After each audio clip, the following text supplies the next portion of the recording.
Sain UU, tasain UU, yang artinya halo rebahaners dimanapun kalian berada, bagaimana kabarnya? Kembali lagi bersama saya John, the one and only, the lord of pengangguran in the world, still in the house. Sesuai permintaan teman-teman, kali ini saya akan merangkum sebuah film berjudul The Equalizer tahun 2014 yang sebenarnya sudah pernah saya rangkum sekitar 2 tahun yang lalu, disutradarai oleh Antoine Fuqua dan dibintangi oleh Om Denzel Washington. Film ini tidak pernah gagal memberikan adrenalin karena sang tokoh utama memiliki sebuah keahlian spesial, yakni dapat melakukan semacam perhitungan sejenis hipotesis prediksi yang membuatnya mampu untuk memprediksikan setiap serangan lawannya, sehingga daripada adrenalin kita semua semakin lama semakin menumpuk dan berubah menjadi lemak jahat, maka langsung saja pasang handsfree, simetriskan prosesor bahan, kencangkan celana dalam, selamat menonton, dan mari kita katakan bersama-sama passwordnya 1, 2, 3 Cekicro.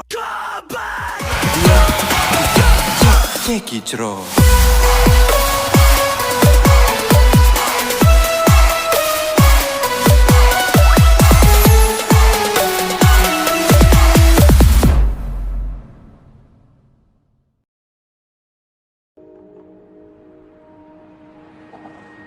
Kisah akan berfokus pada seorang pria tua bernama Robert Michael yang hidup sebatang kara. Beliau tinggal di sebuah apartemen di pinggiran kota, bekerja sebagai karyawan di bagian pertukangan di toko serba ada, yang semua itu beliau lakukan demi untuk menjalani sisa masa tuanya. Dia bernama Ralphie, salah satu karyawan toko yang sebentar lagi akan ikut tes menjadi security. Namun karena berat badannya berlebih, Ralphie meminta tolong Robert untuk menjadi pembimbingnya dalam program diet supaya pas daftar nanti Ralphie bisa memenuhi klasifikasi. Ketika pulang, kita akan melihat suatu kedisiplinan dan kerapihan yang Robert tunjukkan ketika dia melakukan pekerjaan rumahnya dengan sangat rapi, bersih, teliti, tepat waktu, tertata, simetris, dan selalu meletakkan barang di tempat yang sama. Namun di balik ketenangannya, ada sesuatu yang nampaknya selalu menghantui pikiran Robert. Hal itulah yang membuatnya sering tidak bisa tidur lebih awal, yang pada akhirnya membuat Robert pergi keluar untuk minum teh di kafe langganannya. Disitulah kita akan diperkenalkan pada seorang gadis muda bernama Terry yang merupakan, seseorang yang berprofesi sebagai seorang wanita pengencrit yang biasa menunggu pelanggannya di tempat ini. Hal itulah yang membuat Robert dan Terry sudah saling kenal tapi tidak terlalu dekat, hanya tegur sapa dan membahas tentang isi buku yang biasa Robert baca. Seperti kebiasaannya, Robert selalu membawa teh celup sendiri dari rumah, sehingga secara teknis Robert datang ke kafe ini hanya untuk membeli air panas dan sewa gelas serta kursi, dan itu cukup pengiritan. Keesokan paginya kita akan kembali diperlihatkan dengan kehidupan normal yang Robert jalani, yang jika dilihat sekilas tampak lazim dan wajar seperti orang kebanyakan. Namun profesinya di masa lalu tentu menjadi sebuah misteri dan kepenasaran tersendiri untuk kita semua. Tidak terkecuali dua pemuda yang bekerja di toko ini yang menanyakan tentang apa pekerjaan Robert sebelum di tempat ini, yang karena tidak ingin ribet menjawab, Robert pun mengaku sebagai seorang mantan musisi yang pernah tergabung dalam grup musik Kosidahan. Tahun 2000, tahun harapan. Singkat cerita, malam pun tiba. Tepat pukul 2 malam di kafe yang sama, Robert kembali melihat Terry yang baru nguniang keluar dari habitatnya untuk mencari sesuap nasi di bawah terangnya rembulan. Robert sempat mengobrol sebentar dengan Terry, masih membahas tentang isi buku yang Robert baca, yang isinya tentang seorang nelayan yang menangkap ikan di laut. Yang dari sekian pertemuan dan perbincangan, Robert jelas sudah bisa melihat dan menebak jika Terry sangat amat terpaksa melakukan pekerjaan seperti ini. Di mana obrolan mereka tiba-tiba terhenti saat ada seseorang bernama Slavi meneleponnya, memaksanya untuk segera keluar ikut dengan pelanggannya yang kemarin sempat menolak pelanggan ini karena mainnya kasar. Terry tidak punya pilihan lain ketika Slavi dengan tegas mengancam akan mengeluarkan dia dari pekerjaannya.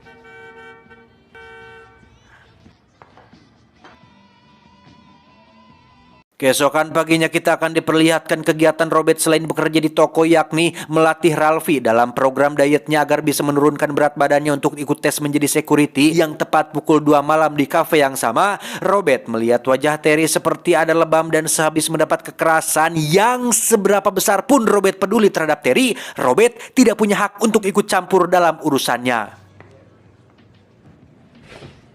Tepat saat kafe sudah mau tutup dan pelanggan hanya ada mereka berdua saja, Terry yang sedang butuh seseorang untuk mengobrol pun memberanikan diri untuk duduk di meja Robert. Berkenalan satu sama lain dengan Terry yang memperkenalkan nama panggungnya yaitu Alina. Terry menceritakan tentang cita-cita terpendamnya yang ingin menjadi seorang musisi, penyanyi. Bahkan sudah melakukan rekaman jajangjian yang disimpannya dalam sebuah disk yang diberikan kepada Robert untuk hanya sekedar hadiah pertemanan.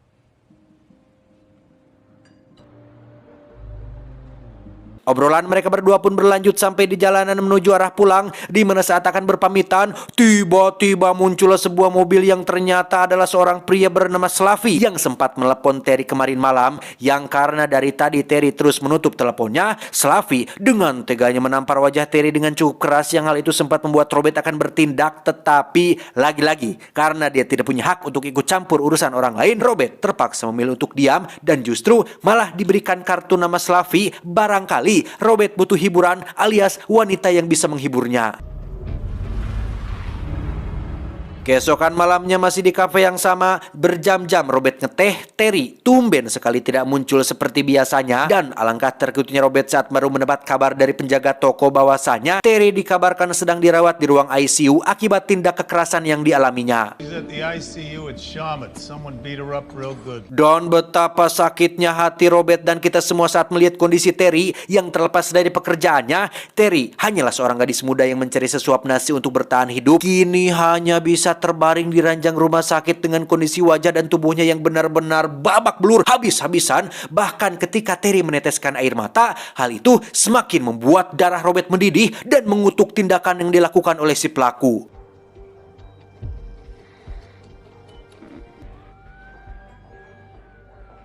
Dia bernama Mandy, sahabat dekat Terry sesama satu profesi, di mana Robert yang penasaran dengan bebenguk si pelaku pun mulai mencari tahu informasi terkait ruang lingkup profesi mereka, yang setelah mendengar pengakuan dari Terry yang mengatakan bahwa Slavi sering memperlakukan anak-anaknya secara tidak manusiawi, disitulah amarah Robert semakin meronta-ronta, tapi kembali lagi dia tidak punya hak untuk ikut mencampuri sesuatu yang bukan urusannya. Sejak malam itu Robert pun sering melamun, memikirkan tentang penderitaan yang dialami oleh Terry dan sesama teman-teman profesinya. Siapa yang akan menolong mereka? Adakah orang yang akan peduli terhadap apa yang mereka alami? Siapakah yang akan menghentikan kezoliman seperti itu? Polisi, pemerintah, PBB, aktivis HAM, tukang pijat keliling, mas-mas tukang servis HP. Siapa yang mampu untuk bertindak? Entahlah, Robert seketika teringat dengan kata-kata dari sahabat yakni Ali bin Abi Thalib, yaitu kezoliman akan terus ada bukan karena banyaknya orang-orang jahat, tapi karena diamnya orang-orang baik.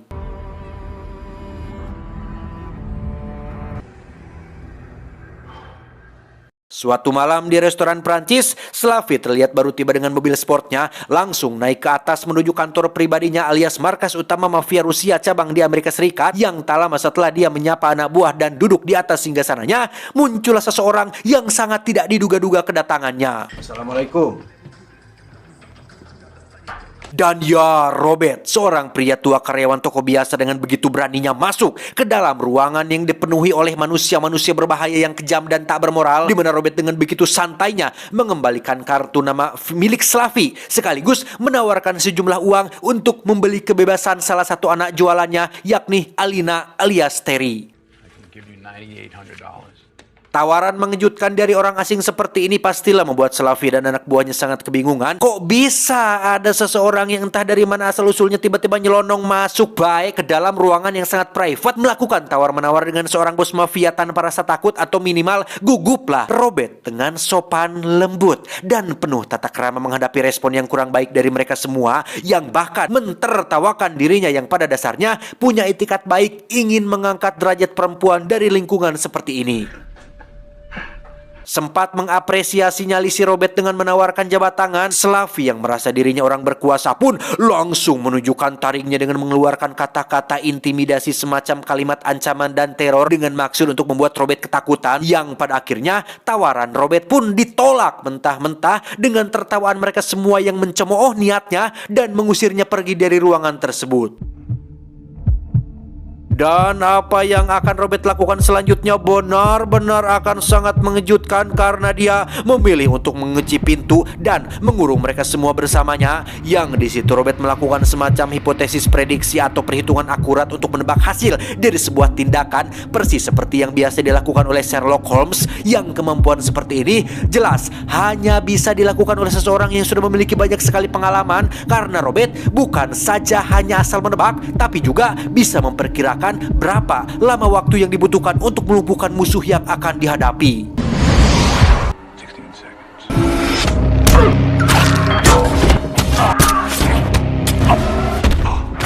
Dan ya, Robert hanya butuh waktu sekitar 28 detik untuk melumpuhkan 5 pria yang sebagian besar masih muda, bugar, kuat, bertenaga, dan bersenjata, di mana Slavi benar-benar dibuat menyesal sekaligus penasaran dengan sosok Robert yang ujuk-ujuk datang memporak-porandakan kerajaannya dalam waktu singkat, yang jika saja Slavi menerima uang yang Robert tawarkan tadi, mungkin nasibnya tidak akan seperti ini. Keesokan harinya Slavi dan anak buah pun langsung masuk dalam berita kriminal dengan dugaan sementara terjadi akibat perang antar geng dan kelompok mafia, sehingga sudah jelas bahwa Robert tidak perlu khawatir akan ikut terlibat dalam kasus itu. Terlebih lagi, siapa yang akan percaya jika kelompok mafia Rusia yang terkenal berbahaya dibantai oleh hanya seorang pria tua biasa seperti Robert ini. Berbeda dengan pemikiran orang umum, ada satu pria Rusia yang dikirim khusus untuk menyelidiki kasus ini. Dia bernama Teddy, seorang utusan langsung dari bos besar mafia bernama Pushkin alias majikannya Slavi. Di saat semua orang percaya begitu saja bahwa kasus ini dilandasi oleh perang kekuasaan antar geng, Teddy berpikiran sebaliknya. Dia melakukan analisa dan penyelidikan langsung di TKP dan berhasil mengambil kesimpulan jika pembantaian brutal ini hanya dilakukan oleh satu orang saja, orang yang sangat profesional dalam membunuh. Teddy pun langsung menemui beberapa oknum aparat kepolisian yang salah satunya bernama, kita panggil saja Samsul. Ini babangusnya, di mana kedatangan Teddy benar-benar mengintimidasi mereka semua. Yang saking kena mentalnya, Samsul yang awalnya ingin bersikap songong sebagai pribumi pun langsung dibuat kicep saat Teddy mulai mendeskripsikan peran pentingnya dalam kasus ini. Ready for business? Nyaris persis sama seperti Robert, Teddy adalah tipikal pria yang terkoordinasi dengan baik dan sangat menghargai waktu. Hal itu dibuktikan saat dia ditemani Samsul pergi ke markas seorang bos mafia Irlandia dengan maksud untuk mencari tahu kalau pihak Irlandia ikut terlibat dalam kasus kematian Slavi. Yang alangkah ketar-ketirnya Samsul saat mendampingi seseorang seperti Teddy ini yang selain memiliki ucapan yang terkesan mengintimidasi, sikap dan perilakunya pun tidak kalah mengintimidasi, bahkan lebih menjurus ke arah brutal. Yang hal itu dibuktikan ketika Teddy dengan begitu mudahnya menghantam kepala seseorang menggunakan asbak hanya untuk memastikan pendapat pribadinya.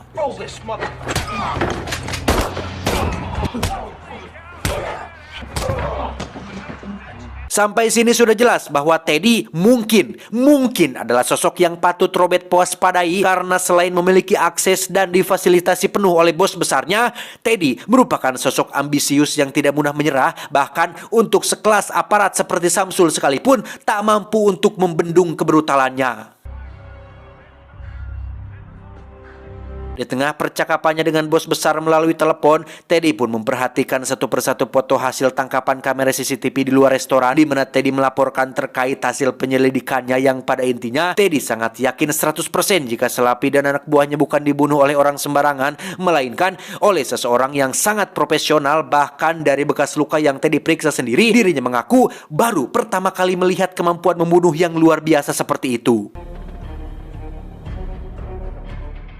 Sejenak kita tinggalkan dulu urusan berat ini dan beralih ke urusan Robert yang baru mendapat kabar jika Ralphie baru saja mengundurkan diri dari pekerjaannya. Penasaran dengan apa penyebabnya, Robert pun langsung meluncur ke warung milik ibu Ralphie yang kondisinya sehabis terbakar, yang pada akhirnya Ralphie pun jujur bahwa alasan dirinya mengundurkan diri dan membatalkan ikut tes menjadi security adalah untuk bisa lebih fokus membantu usaha warung ibunya.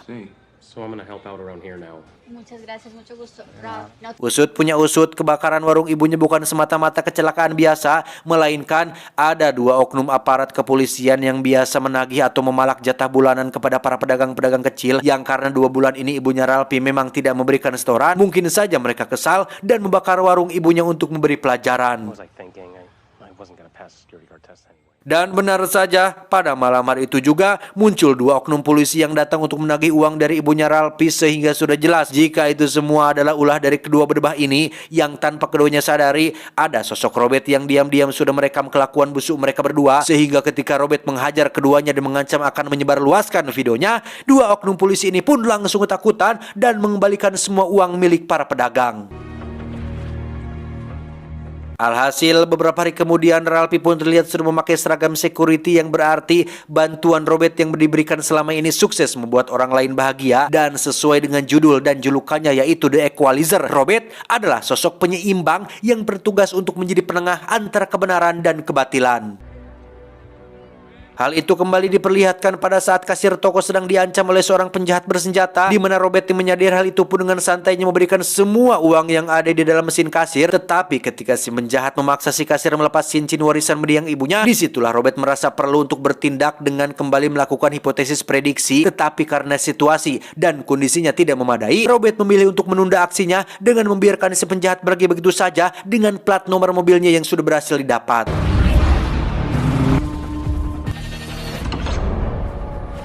Tidak diceritakan bagaimana Robert menghabisi penjahat tersebut, tapi esok paginya dia terlihat meletakkan palu yang kemarin dia ambil dengan bercak darah yang tentu saja adalah darah milik si penjahat kemarin. Tidak bisa dibayangkan bagaimana brutalnya Robert memberikan si penjahat pelajaran, tapi yang pasti si kasir bisa kembali tersenyum setelah cincin warisan ibunya sudah kembali tersimpan di dalam mesin kasir. Selesai dengan urusan kroco-kroco, kini saatnya kita kembali ke urusan Teddy yang sudah menemui semua orang yang berhubungan dengan Slavi, di mana penyelidikan Teddy akhirnya berakhir pada salah satu anak jualan Slavi yang tidak lain adalah Mandy, sahabat Terry yang sempat Robert temui waktu di rumah sakit.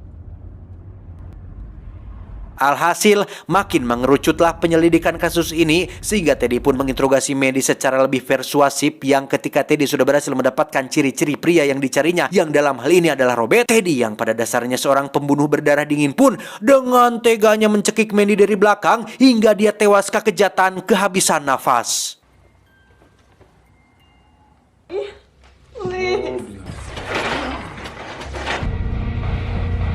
Dari hasil foto terbaru kamera CCTV dan ciri-ciri yang Mandy sebutkan tadi, Teddy akhirnya berhasil selangkah lebih dekat kepada Robert, yang dengan bantuan para oknum aparat kepolisian di kota ini, Teddy berhasil mendapatkan alamat tempat tinggal Robert dan segera meluncur ke sana untuk menemuinya secara langsung.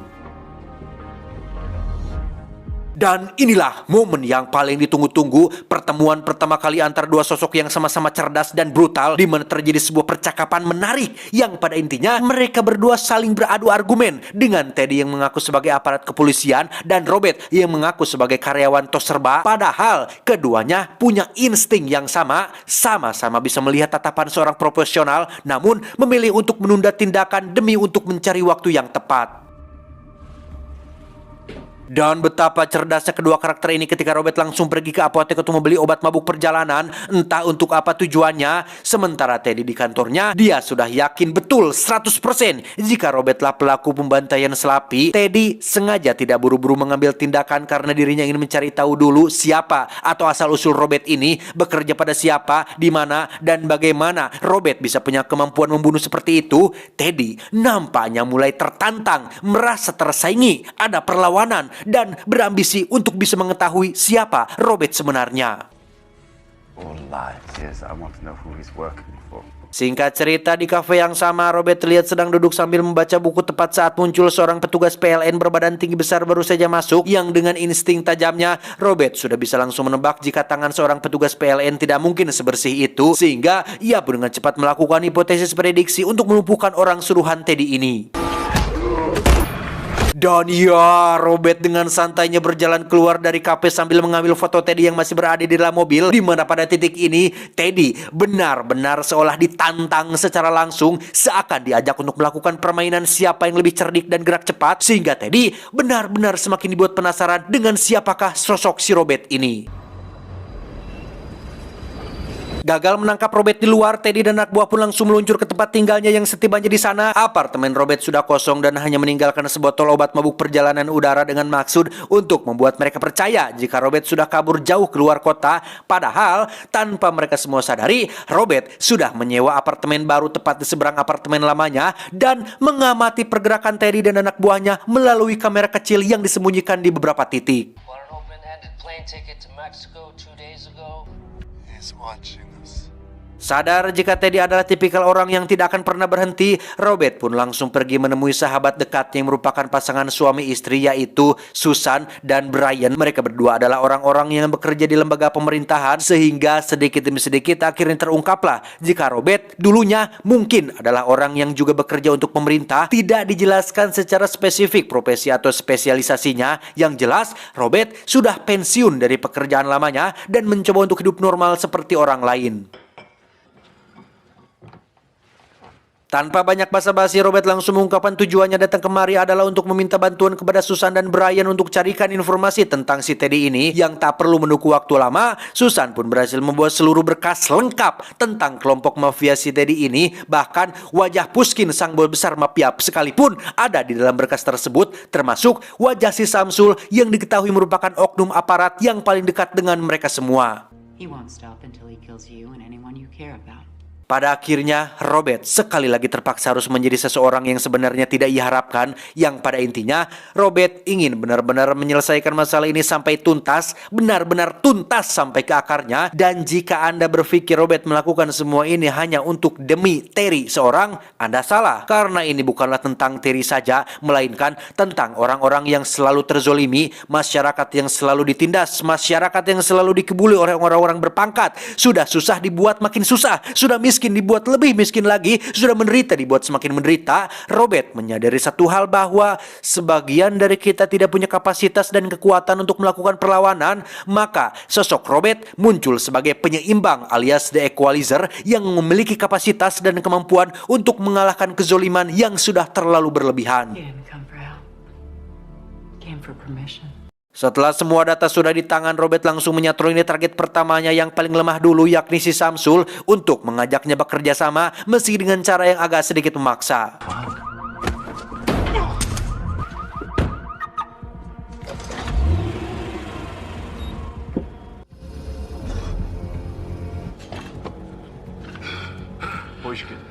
Untungnya, Samsul pada dasarnya memang sudah lelah bekerja untuk Teddy, sehingga dia pun bersikap kooperatif dengan mau mengajak Robert menuju salah satu tempat penyimpanan uang milik Pushkin, sang bos besar. Yang setibanya di lokasi, Robert langsung dipertemukan dengan seorang pria bernama Andrei, yang menurut Samsul, Andrei inilah orang yang ditunjuk sebagai yang paling berkuasa di tempat ini. Sehingga tanpa banyak basa-basi lagi, Robert langsung merebut pistolnya untuk membuat semua anak buahnya bertekuk lutut.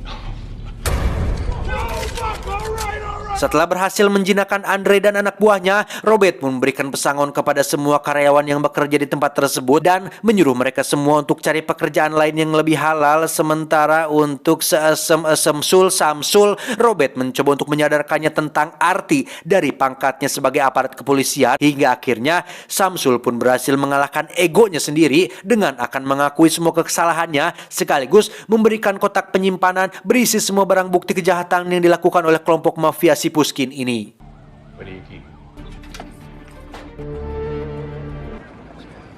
Setelah Robert berhasil mendapatkan semua barang buktinya dan Samsul menyerahkan diri ke lembaga tempatnya bekerja, pihak kepolisian pun benar-benar akan sangat terkejut saat memeriksa TKP, bukan karena Andre dan anak buahnya yang tengah terikat kedinginan di ruangan pendingin, tetapi tumpukan uang milik Pushkin dalam jumlah yang sangat luar biasa banyak, hasil dari bisnis haram yang dilakukannya selama ini. Teddy sendiri terlihat sedang makan di restoran bersama dengan seorang ketua dari kelompok tentara bayaran, yang rencananya Teddy akan meminta bantuan para tentara bayaran ini untuk memburu Robert. Namun belum juga rencananya terrealisasi, si ketua yang izin ke toilet pun nyatanya tak kunjung kembali dikarenakan Robert sudah lebih dulu menghabisinya.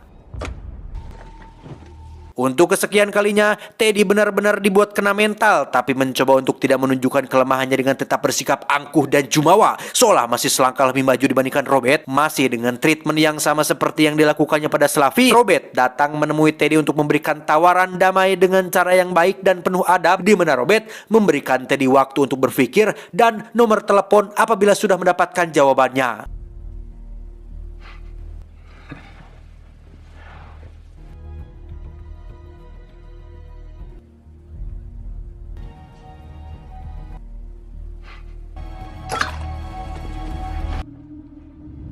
Dengan beberapa barang bukti digital yang diberikan Samsul, Robert pun mengirimkan semua barang bukti tersebut via email kepada pihak FBI, di mana Robert tak sengaja menemukan salah satu properti milik Pushkin berupa kapal berisi tangki minyak yang demi untuk memaksimalkan dan mentotalitaskan niat baiknya, Robert pun dengan sengaja meledakkan kapal tangki minyak tersebut untuk membuat Pushkin dan Teddy semakin kepanasan.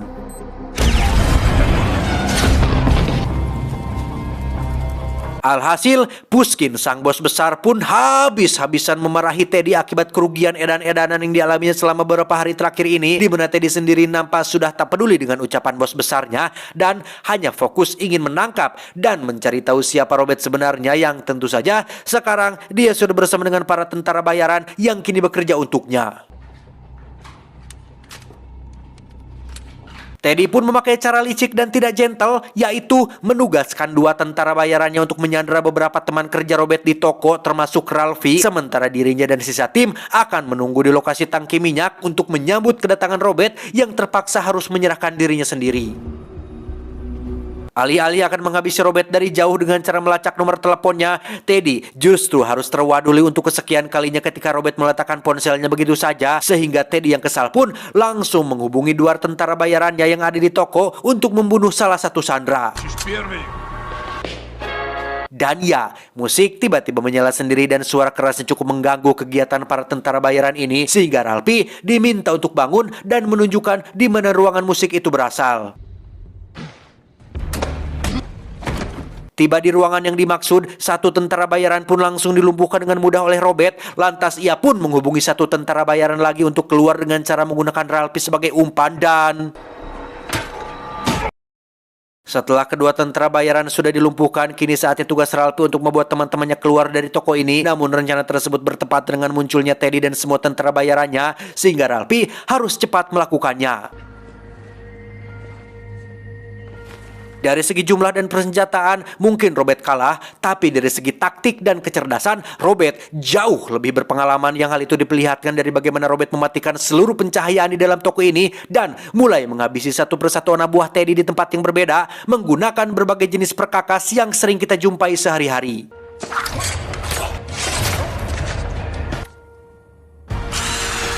Setelah berhasil menghabisi hampir setengah pasukan Teddy, Robert pun harus menghadapi satu tentara bayaran yang memiliki perangai sangar dan tidak mudah ditumbangkan, sehingga Robert agak sedikit keteteran dan harus melakukan effort lebih untuk bisa mengalahkan yang satu ini.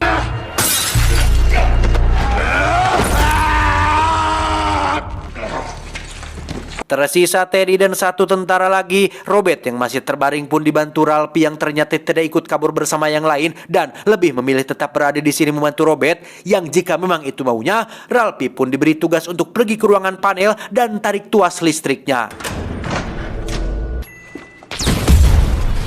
Dan ya, anak buah terakhir Teddy pun akhirnya tumbang setelah Robert meledakkannya menggunakan tabung gas ini masukkan ke dalam microwave, di mana kini hanya tinggal tersisa Teddy seorang yang kebetulan pas sekali memergoki Ralphie di ruang panel. Yang ketika Ralphie benar-benar terjebak dan akan dibunuh oleh Teddy, tiba-tiba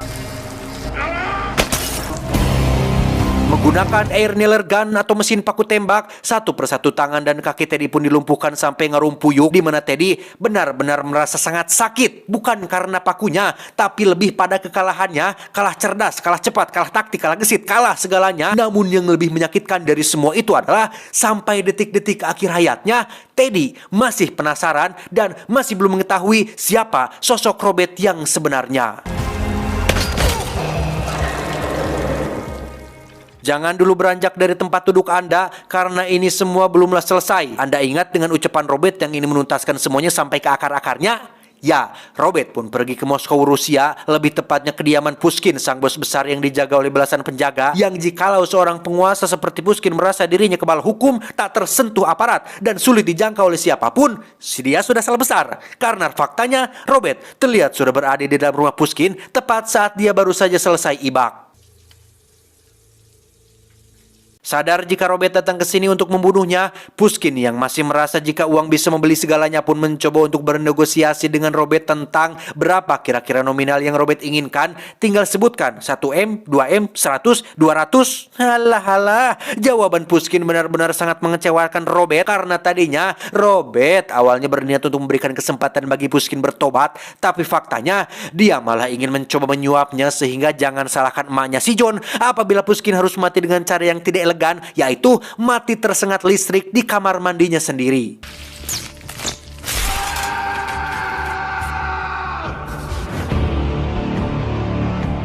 Pada akhirnya, Robert berhasil menuntaskan apa yang sudah dia rencanakan. Terry kini sudah pulih dan sudah bersih dari dunia malam, bahkan berencana untuk mulai terjun ke dunia musik pun sama dengan Ralphie dan karyawan toko lain yang kembali melanjutkan kehidupan normal mereka. Sehingga sampai sini kita bisa melihat dampak besar dari tindakan yang diambil oleh Robert yang terlepas dari caranya yang brutal dan tidak berperasaan. Setidaknya, Robert menghabisi orang-orang jahat yang memang sudah sepantasnya untuk dihilangkan. Tamat ending yang sangat memuaskan. Sampai pada detik terakhir, Robert masih belum mau mengungkapkan siapa jati diri dia yang sebenarnya. Namun karena sudah ada film kedua dan ketiganya, pastilah sebahagian dari teman-teman sudah tahu siapa sosok Robert yang sebenarnya. Tidak akan saya katakan di sini ya. Silakan saling membahas saja di kolom komentar. Nah, berkaca dari sosok Slavi, Teddy dan Pushkin, mereka sama-sama manusia zolim yang diberi kesempatan untuk bertobat tapi tidak diambil. Sehingga pesan yang bisa kita ambil dari film ini adalah إنما السبيل على الذين يظلمون الناس ويبغون في الأرض بغير الحق أولئك لهم عذاب أليم. Saya John mewakili jajaran direksi yang bertugas mengucapkan terima kasih dan sampai jumpa di video selanjutnya. Adios, Becak Racing, Adolf Hitler. Cuau. Aduh, suara saya pilek. Terima kasih teman-teman sudah menonton. I love you.